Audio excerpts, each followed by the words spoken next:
అసలేం జరుగుతోంది ఈ రాష్ట్రంలో? పాలకులే రాక్షసుల్లా పీక్కుతుంటుంటే ప్రజలు బతికేదెలా? నిర్బంధాల రాజ్యంలో రైతు మనుగడ సాగించేదెలా? పెట్టుబడి సాయం చేయక, మద్దతు ధర ఇవ్వక, పంట కొనక ఇప్పుడు భూమి కూడా గుంజుకుంటుంటే ఆ రైతులు ఎక్కడికి పోవాలి? తమ గోడు ఏ గోడకు చెప్పుకోవాలి? ఎందుకైనా జనం ఓట్లేసి తమరిని అధికార పీఠం మీద కూర్చోబెట్టింది? ఈ ఘనకార్యం కోసమైనా తెలంగాణ రాష్ట్రాన్ని మీకు అప్పచెప్పింది? ఏం దుర్మార్గం ఇది? ఎద్దేడ్చిన వ్యవసాయం రైతేడ్చిన రాజ్యం బాగుపడదంటారు. మరి ఆ విషయం కాంగ్రెస్ పాలకులు మరిచారా? ఎందుకు రైతుల్ని అరిగోసబుచ్చుకుంటున్నారు? రైతు కంట ఎందుకు కన్నీరు ఒలికిస్తున్నారు? అన్నం పెట్టే రైతులపై హత్యాయత్నం కేసులా? ఇదెక్కడ అన్యాయం?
పచ్చడి పంట భూముల్లో ఫార్మా చిచ్చు పెట్టాడు Revanth. Friends, family and fraudsters కోసం పేదల భూముల మీద పడ్డాడు.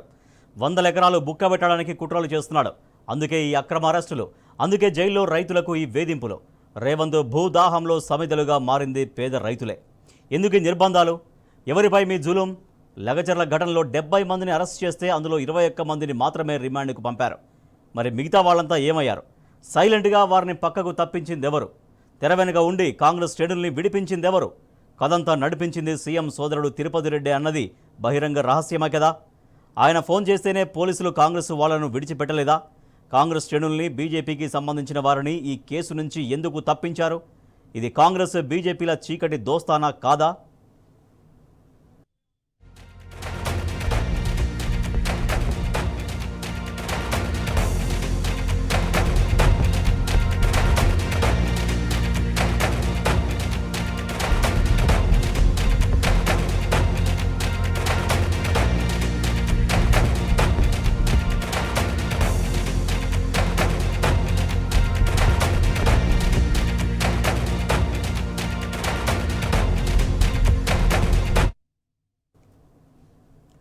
లగచర్ల చుట్టుపక్కల 3 గ్రామాల్లో పురుషులెవరూ కనిపించని పరిస్థితి. ఆడబిడ్డలు, పండుటాకులు, పిల్లలు బిక్కుబిక్కుమంటూ బతుకుతున్నారు. ఎట్నుంచి ఏ పోలీసు లాఠీలు వచ్చి మీద పడతాయోనని భయంతో చచ్చిపోతున్నారు. కాకిల భయానికి సమీపంలోని అడవుల్లో తలదాచుకుంటున్నారు. కొడంగల్లో ఇంటర్నెట్ సేవలు నిలిపివేస్తే పాపం బాధితులు హైదరాబాద్ దాకా వచ్చి మీడియాతో మాట్లాడారు. అన్నం పుణ్యం తెలియని తమను ఎందుకు వేధిస్తున్నారంటూ కన్నీరు మున్నీరయ్యారు. తమ బతుకు తమను బతకనివ్వకుండా ఎందుకు రోడ్డుకేడుస్తున్నారని నిప్పులు చెరిగారు. ఎవరికన్నా కోపం రాదా అన్న? ఎవరికన్నా వస్తుంది కదా. మీ ఇల్లు పోతుంది, మీ భూమి పోతుంది, అన్నీ పోతున్నాయి. మరి అన్నీ పోతే మేము ఎలా బతకాలి? మేమేం చేసి మా పిల్లలను పోషించాలి? ప్రభుత్వం పైసలు ఇస్తా అంటుంది కదా. మరి ప్రభుత్వం పైసలు ఇస్తామని మాకు చెప్పలేరు సార్, చెప్పలేరు. తిరుపతి రెడ్డి గారు ఏమని చెప్పిండా? ఏం చెప్పలేరు. నిన్న వచ్చి దుద్యాల మీటింగ్లో అరేంజ్ చేసి ఫార్మా పక్క వస్తుంది, అందరు సిగ్నేచర్ పెట్టాలి అని నిన్న వచ్చి చెప్పిపోయిండు. ఇప్పుడు మీ భర్తను కలిసినవా నువ్వు జైల్లో? నిన్న వెళ్ళి కలిసిన సార్. ఎట్లున్నాడు అంటే నన్ను ఇప్పుడు ప్రెగ్నెన్సీ లేడు కదా. ఎవరికైనా తన వైఫ్ ప్రెగ్నెన్సీ ఉండగా హస్బెండ్ జైల్లో ఉంటే ఎవరైనా ఏడుస్తారు కదా. ఏడ్చిండు, కొట్టిండు అని మస్తు ఏడ్చిండనా. ఏడవకు ముందే ప్రెగ్నెంట్ ఉన్నావు, ఏడవకు. కాకపోతే ఆయనను కొట్టినరా పోలీసు వాళ్ళు? చెప్పిండా కొట్టినని? కొట్టిండని చెప్పిండనా? పెట్టిండా దెబ్బలు? చేతుల పైన చూపించిండు. ఏడవకు, మంచిగా తీసుకో. रो मत तुम्हारे को रुलाने के लिए नहीं बुलाया, हमारे को हिम्मत दिलाने के लिए बुलाया. नीलता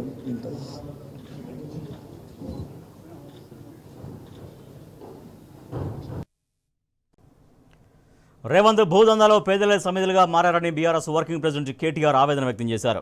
దాడితో సంబంధం లేని వారిపై కూడా అక్రమ కేసులు పెట్టడాన్ని తీవ్రంగా ఖండించారు.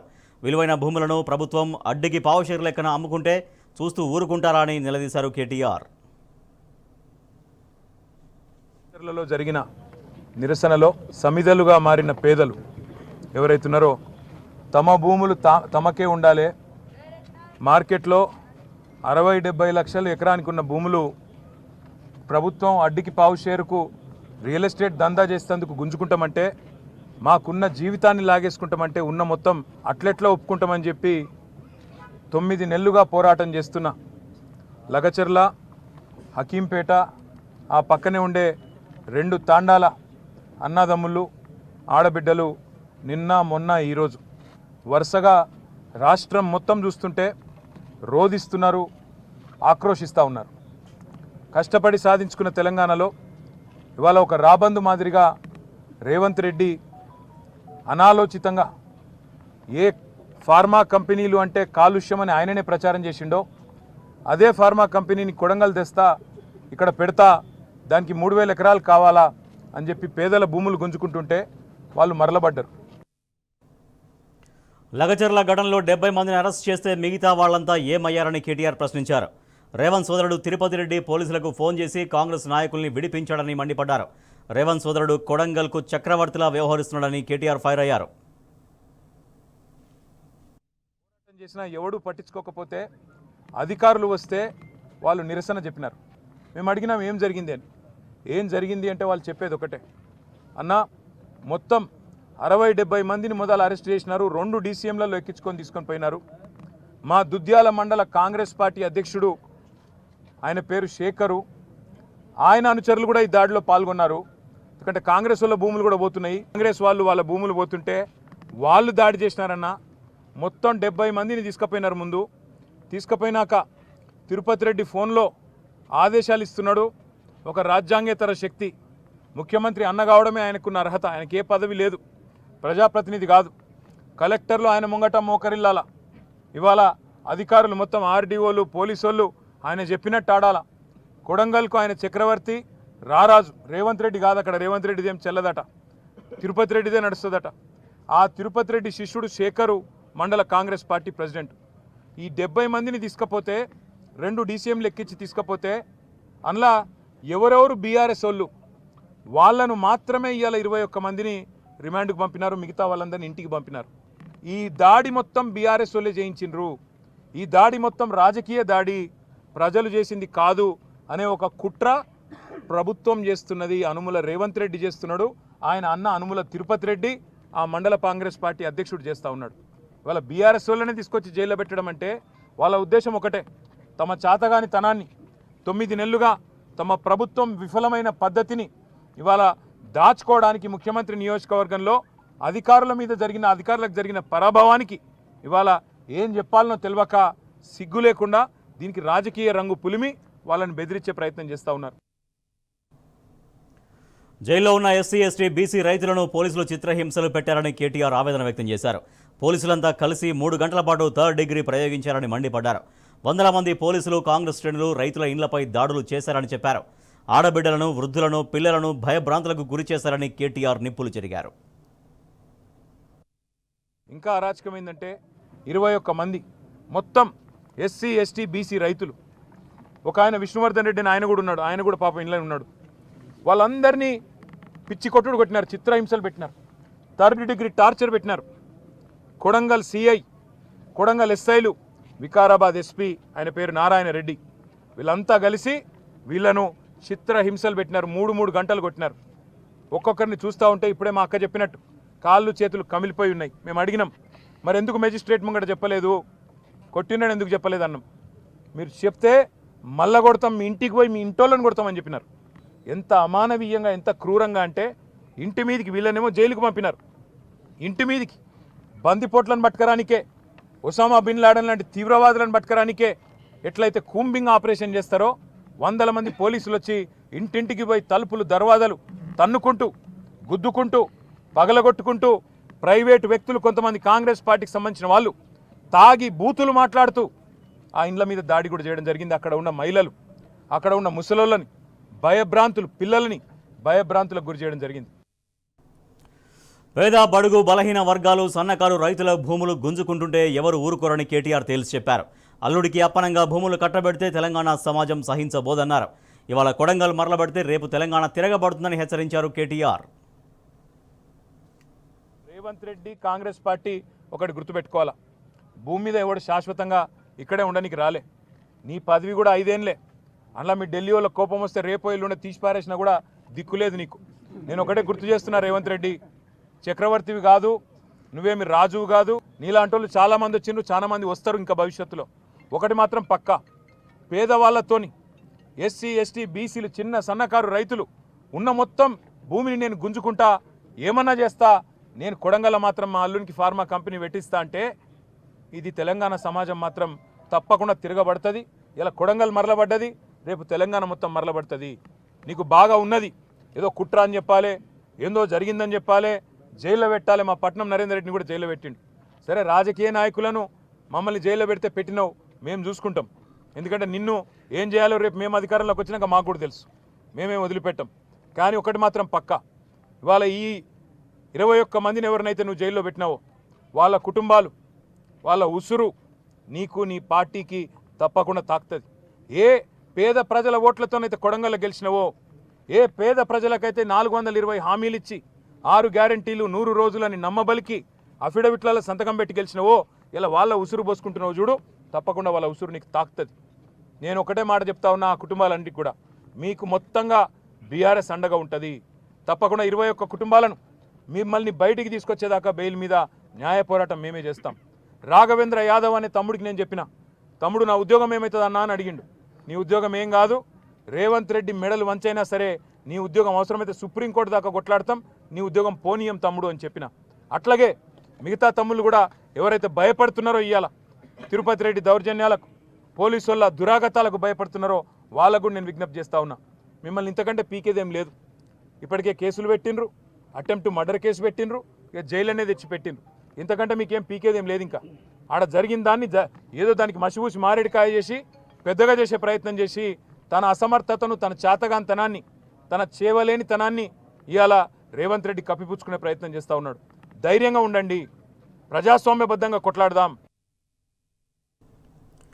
ఫార్మాసిటీ కోసం బీఆర్ఎస్ ప్రభుత్వం సేకరించిన 14,000 ఎకరాల్లో రియల్ ఎస్టేట్ వ్యాపారం చేసేందుకు రేవంత్ కుట్రలు చేస్తున్నాడని కేటీఆర్ ఫైర్ అయ్యారు. ఆ భూములన్నీ అన్నదమ్ములకు దారదత్తం చేసేందుకు ప్రయత్నిస్తున్నాడని మండిపడ్డారు ఆయన.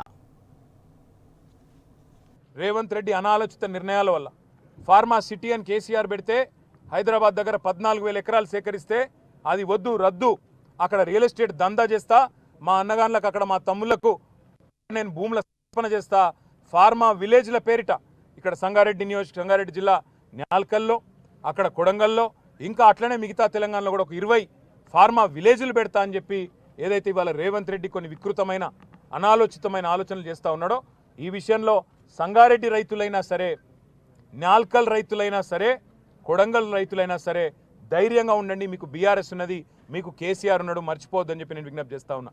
మీకు ప్రజాస్వామికంగా రావాల్సింది, న్యాయంగా రావాల్సింది ఇప్పించేదాకా మేము మీకు అండగా నిలబడతాం. వీళ్ళు ఎన్ని అక్రమ కేసులు పెట్టినా, ఎన్ని అక్రమ నిర్బంధాలు చేసే ప్రయత్నం చేసినా తప్పకుండా అవి మేము ఎదుర్కొంటాం. లగచర్ల బాధితులకు బీఆర్ఎస్ అండగా ఉంటుందని కేటీఆర్ భరోసా ఇచ్చారు. రేవంత్ ప్రభుత్వం ఎన్ని అక్రమ కేసులు పెట్టినా ఎదుర్కొంటామని స్పష్టం చేశారు. రేవంత్ రెడ్డికి చేతనైతే తమతో కొట్టాడాలి కానీ పేద ప్రజల జోలికి వెళ్లొద్దని సూచించారు. కేంద్ర జైల్లో ఇవాళ వాళ్ళందరినీ కలిసిన తర్వాత మాకు అనిపించింది ఒకటే, 30-40 కిలోలు కూడా లేని పిల్లలు, వాళ్ళు పాపం మాల్ న్యూట్రిషన్తో బాధపడే పిల్లలు, బట్టలు కూడా చక్కగా లేవు, వాళ్ళు కలెక్టర్ను కొట్టినరు, అటెంప్ట్ మర్డర్ అని పెట్టడానికి నీకు మనసెట్లా ఒప్పింది రేవంత్ రెడ్డి అని నేను అడుగుతా ఉన్నా.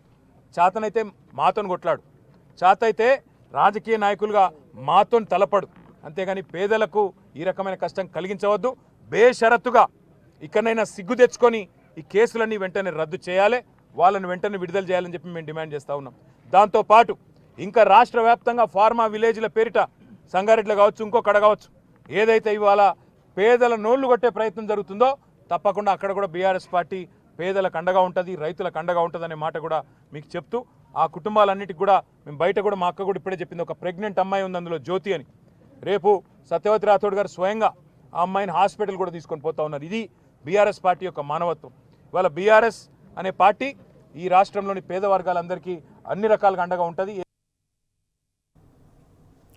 పేద గిరిజనులపై రేవంత్ సర్కార్ దుర్మార్గంగా వ్యవహరించిందని మాజీ మంత్రులు సత్యవతి రాథోడ్, శ్రీనివాస్ గౌడ్, ఎమ్మెల్యే అనిల్ జాదవ్ మండిపడ్డారు. భూములు ఇవ్వనందుకు ఇంత ఘోరంగా వేధిస్తారా అంటూ నిప్పులు చెరిగారు. లగచర్ల ఘటనతో సంబంధం లేని వాళ్లను కూడా కొట్టి అక్రమ కేసులు బనాయించారని గులాబీ నేతలు ఫైర్ అయ్యారు. ఓట్లతో గెలిచినటువంటి ముఖ్యమంత్రి గారు కొడంగల్లో మరి అదే ప్రజల మీద బలవంతంగా వాళ్ళ భూములను లాక్కోవడానికి ప్రయత్నించి వాళ్ళు ఇవ్వనని చెప్పేసరికి వాళ్ళ మీద లాఠీ చార్జీలతో బలవంతపు కేసులను పెట్టి ఈరోజు జైలుకు పంపడం అనేది చాలా దారుణమైన పరిస్థితి. కాబట్టి ఇది మంచి పద్ధతి కాదు. అక్కడ విలువలు చూస్తే 60 లక్షలు 70 లక్షలు ఉన్నటువంటి భూమి విలువను నువ్వు 10 లక్షలకి లాక్కునే ప్రయత్నం చేసినటువంటి సందర్భం.